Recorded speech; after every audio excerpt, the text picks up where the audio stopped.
समस्या है घटती फर्टिलिटी रेट और इससे जुड़ी बढ़ती बुजुर्ग आबादी। रूस से लेकर भारत और जापान से लेकर चीन तक ये मुद्दा आज हर जगह चिंता का विषय बन गया है।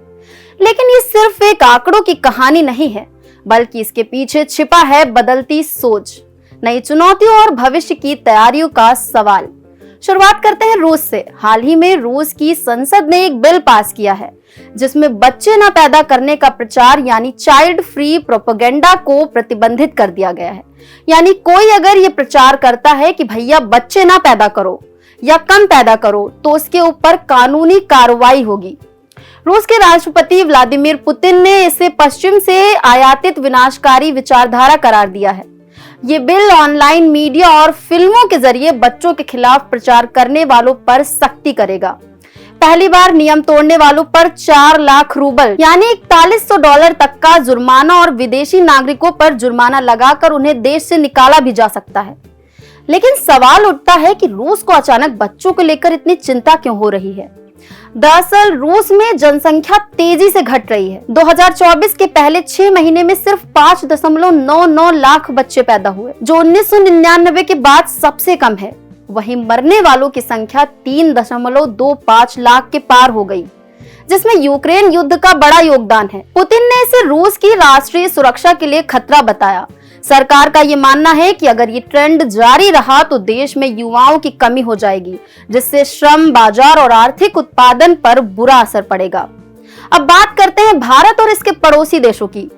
हाल ही में आंध्र प्रदेश के मुख्यमंत्री चंद्रबाबू नायडू ने लोगों से ज्यादा बच्चे पैदा करने की अपील की थी। उन्होंने चिंता जताई कि राज्य में फर्टिलिटी रेट 1.6 पर आ गई है, जो राष्ट्रीय औसत 2.1 से काफी कम है। उन्होंने यहाँ तक कहा कि जल्द ही ऐसा कानून लाया जाएगा जिसमें वही लोग चुनाव लड़ सकेंगे जिनके 2 या उससे ज्यादा बच्चे होंगे। तमिलनाडु के मुख्यमंत्री एम.के. स्टालिन ने तो मजाक में कहा कि नए जोड़े 16 बच्चे पैदा करें। लेकिन ये समस्या सिर्फ भारत तक सीमित नहीं है।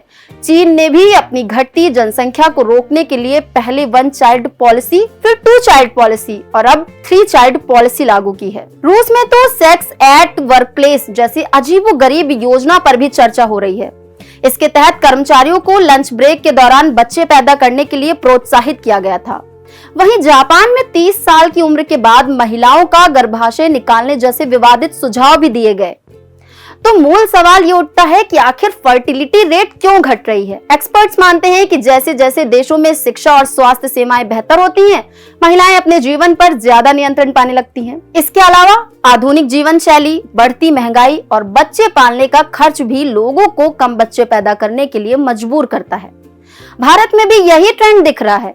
1950 के दशक में यहाँ औसतन हर महिला 6 बच्चों को जन्म देती थी, लेकिन 2021 में ये आंकड़ा 2 पर आ गया। 2050 तक ये 1.7 पर आ सकता है। घटती फर्टिलिटी रेट का असर ये होगा कि बुजुर्गों की संख्या तेजी से बढ़ेगी। 2050 तक भारत में हर 5वां व्यक्ति 60 साल से ज्यादा का होगा। ये सरकार के लिए आर्थिक और सामाजिक चुनौती बन सकती है। तो फिर सवाल ये है कि इसका समाधान क्या है। दुनिया के कई देश इसे लेकर अलग अलग योजनाएं बना रहे हैं। संयुक्त राष्ट्र ने हाल ही में रिपोर्ट दी थी कि 2100 तक जनसंख्या पहले बढ़ेगी और फिर घटने लगेगी। भारत जैसे देशों को अभी से बुजुर्गों की बढ़ती आबादी के लिए स्वास्थ्य और सामाजिक सुरक्षा योजनाएं बनानी होंगी। रूस और भारत जैसे देशों के लिए पारंपरिक मूल्यों और आधुनिक सोच के बीच संतुलन बनाना भी जरूरी है। केवल कानून बनाना या अपील करना काफी नहीं होगा। लोगों को ये समझाना होगा कि बच्चे भविष्य की नींव हैं और समाज को इन्हें बेहतर माहौल देना जरूरी है। आपको क्या लगता है कि हमें ज्यादा बच्चे पैदा करने की कोशिश करनी चाहिए या मौजूदा चुनौतियों को सुलझाने पर ध्यान देना चाहिए? हमें आपके विचारों का इंतजार रहेगा। ढेर टीवी पर जुड़े रहिए।